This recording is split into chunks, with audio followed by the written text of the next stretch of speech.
Good evening, everybody. People of Earth. Before you choose van life or boat life, I'm going to suggest you take a look at this video. You get a lot more for your money with your boat than you do for a van, and I think the life could be a lot better. Let's check it out. My name's Danny. I am the proud captain of the mighty Cindy Mae. Yeah. Oh, that's a no mine. This is a mine. The mighty Cindy Mae. She's probably the best small sailboat, fishing boat / liveaboard in the world. Up there's my transportation, my mighty scooter. Nickname Scooty McScooter. Yeah. There's my lifeboat and row into shore dinghy, Cindy Mae Jr. Nice little solar powered shaded cockpit, air conditioning, twin screws. Now that's some motor power, right? Yeah. Got electric power, gas power,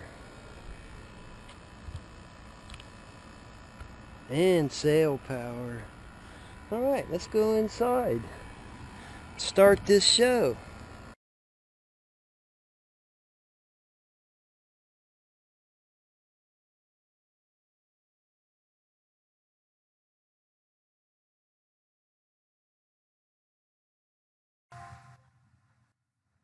This is my boat when I first bought it.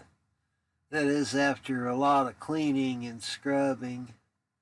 I want you to know I only paid $1,800 for this boat, and I've lived on it for the last 5 years and enjoyed it thoroughly. But it didn't always look this way. When I first got it, it literally looked like shit. Here it is before all the scrubbing. I'd actually washed it 2 or 3 times for this video. I did manage to get all the crud off of it. Here's what the back aft berth looked like. I got that kind of squared away.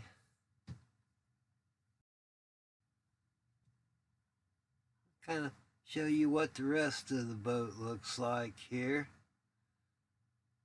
It's still a lot better than a van, no matter how you look at it. It's bigger. I paid less than $2,000. This is my V-berth here. This is junk. Storage, as you will. This is the toilet there. It's underneath the seat. And then we got a little sink area here and some storage under the sink. Little mirror. And there's the forward hatch. Emergency escape or cool you off there. I don't sleep up here in the front. It's a little bit too bumpy for me when the leaves are up. Let's check out the main salon here. It's a little bit dirty, so kind of excuse me there. Got a cool little hack here for storing your water. I save all my little bottles, 2-liter bottles, and fill them up with water. Store them. They can easily go into places like this, you know, little storage areas when you're underway, so they don't roll around everywhere. And area, I have a convection oven. Got it at Wally World for 30 bucks, believe it or not. A little coffee maker, and then there's a food storage area back there. It goes way back in there. Kitchen sink, little prep table. There's my cool little refrigerator. It's just a mini fridge. But all my goodies cool. Doesn't make any ice per se, but you know, this is really cool what it does. It's got this little compartment here that's a freezer supposedly, and this, my friends, makes the best slushies in the world. I mix a little bit of water with some I use strawberry crush. Works excellent. And I mix it about 1/4 water for 1/4 of slushy. Pretty nice. Nice little hack there for you. And like I said, the thing is just so small. It doesn't really freeze ice here, so I mean it will maybe one ice tray cube, you know, just a small amount at a time. But I did find out that it makes awesome slushy.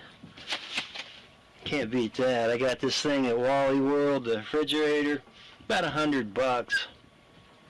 That came from Wally World. That came from Wally World. Believe it or not, I mean, where in the world are you going to get a coffee maker for $9? Only a Wally World, huh? And here's what we see outside there. I got a nice little view. Some nice boats, and then my cockpit area there. So, it's life on the boat here. This is my sleeping area here. Got a full twin-size mattress there. There was a table here, but the thing drops down, and you're supposed to put the cushions on it, you know. Like the back here has cushions, and it makes up for a little bed here, but it's a lot softer. I brought in a twin-size mattress and put it down there, and it works great. And then we got the rear aft berth there, which has sails in it and what have you. Dollars for it. I still think you can find deals like that, and you know, you don't have to worry about a super good running engine or anything like that, because you can always fix that, and they're not expensive like car engines. I recommend that you get a sailboat, because the air and the wind is free, especially with the gas prices the way they are. Get you a powerful electric motor and a good solar system of solar chargers. I only have 100 watt, but it's pretty much enough power for me as it is.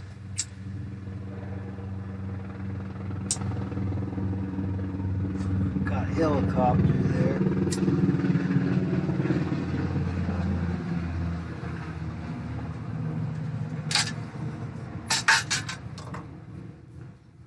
But a good trolling motor and a small sailboat, say 25, 26 foot, pretty easily powered with a good electric motor, as long as the wind's not really howling and you're not facing a nasty current. But at any rate, there's marinas like the one I live at here. They basically charge about $12 a foot to $14, probably the average for if it's not real close to the ocean. Then they charge you for a live aboard fee and stuff like that. Well, they don't do that here, but at any rate, you can find a place to live, and this will cover all your utilities, your Wi-Fi, your cable TV, your electric, your water. There's a shower house up there if you don't have shower facilities on your boat. There's also a Wi-Fi room. At least I think there still was, you know, with a computer there if you don't have a computer. There's a really nice kitchen that you're free to use if you're a resident here. And like I said, I pay under $400 a month. And I think I live pretty smartly. And I don't think you could live that cheaply in a van, not with all the amenities that I just mentioned. And, you know, you think you can stealth park somewhere. I mean, you really want to do that? Problems there. Looks like we got a green light now. All right, back to living on a boat versus a car or automobile. You don't have to be as hidden with it, you know, on a boat. You can toss an anchor in a lot more places than you can park a vehicle, I promise you. And you won't be expecting a knock from the Marine Patrol or the cops in the middle of the night.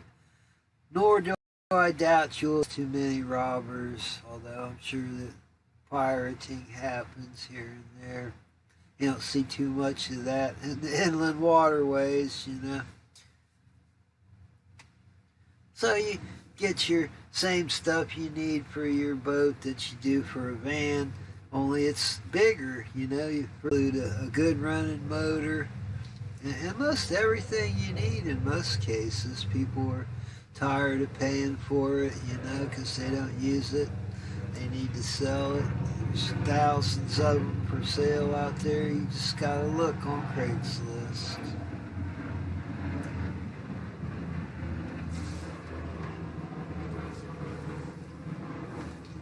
Plus, you can fish off of your boat, sail, and I mean, it's entertainment. It certainly can be entertaining. There's a few expenses.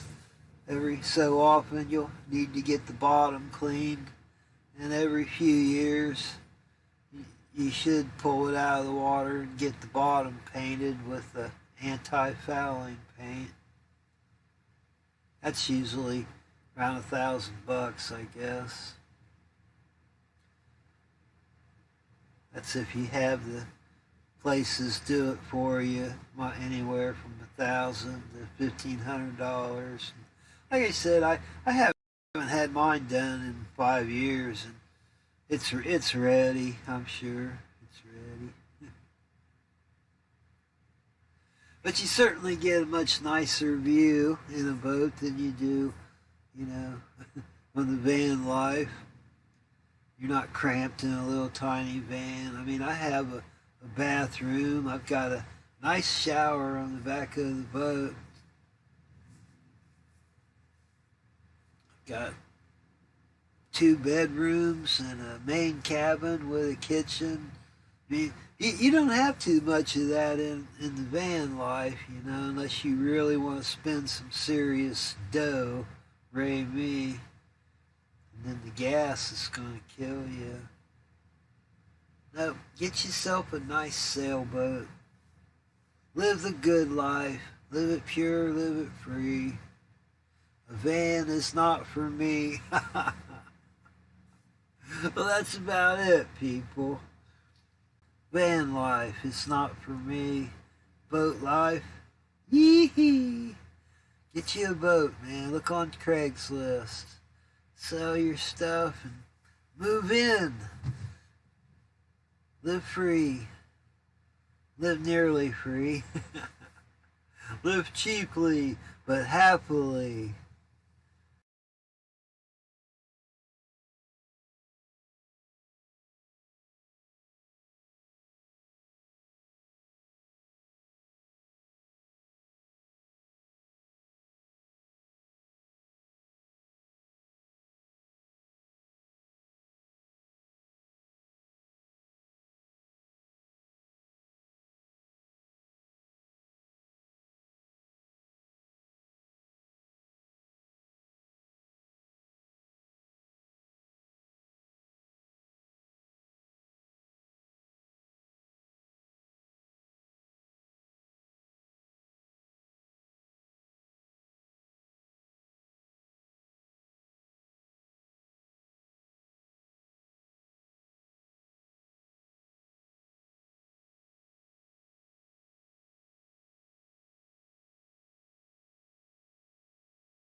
There it is, big fish of the month.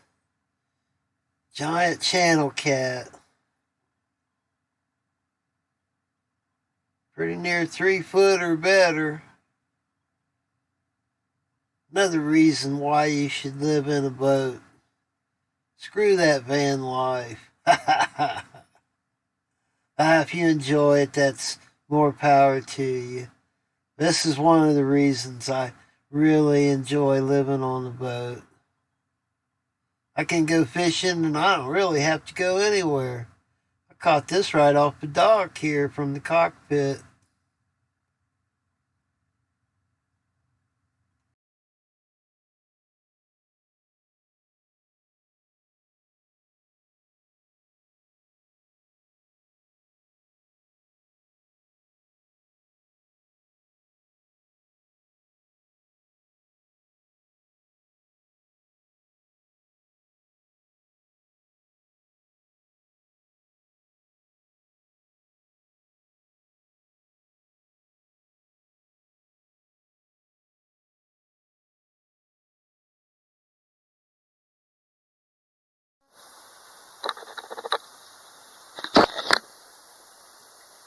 Good morning, everybody.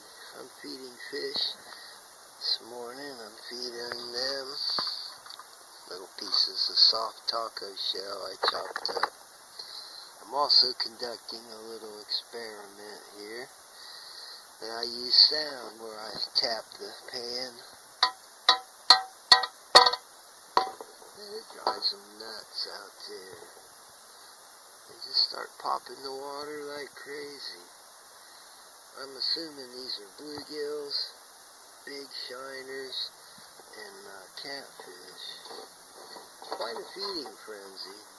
Maybe we'll hook one here and see what it is, but we're going to throw out the little pieces out there and bang the pot. As you can see, they go crazy. I've been tempering them with sound as well as food every morning. You can see I've got quite a little frenzy out there. Maybe we should see what's down there, eh? I'll just keep tossing out little handfuls of cut soft tacos.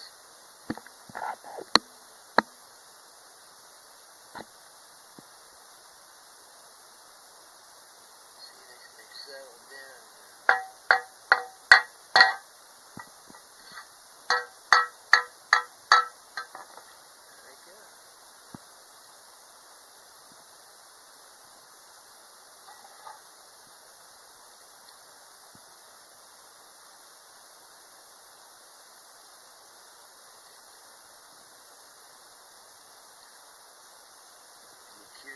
What kind of fish those are feeding down there? They're going crazy. Everywhere. Pa-pow, pa-pow, pa-pow. We'll get Mr. Wobbly out to Toby Cannon head, so let's see what we can do here. So I got out a mask and told them they all had to wear a mask if they wanted to eat in my restaurant. And don't you know, they all took off, every single one of them, except for this one. Ha ha ha ha. That's what's down there. Big brim.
Welcome to the Back Porch Fishing Show. This is our special segment, Voyage to the Bottom of the Keys or Bust. This is my final episode, the voyage home. It was time for a return trip of nearly 500 miles. A trip wrought with danger, swift currents, breakdowns, gale force winds. We limped into the marina. Under sail power only, our engine had been destroyed, hanging recklessly off of the rear, its motor mount sheared.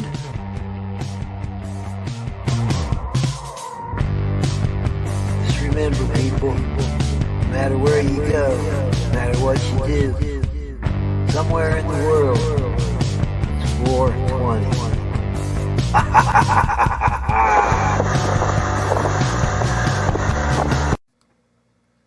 The brackets that hold the engine to the back of the boat had been sheared off from the waves, and we drifted helplessly in the St. Johns River.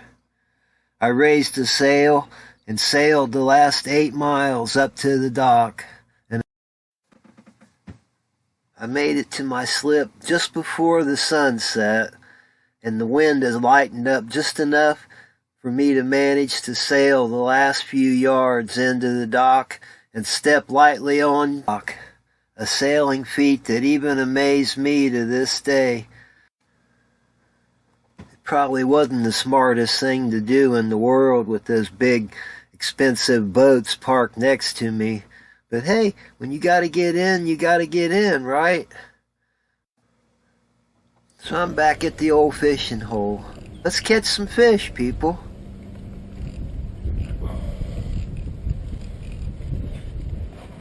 Oh, we got big bluegill. It was a big one. Wah. Mr. Big Bluegill.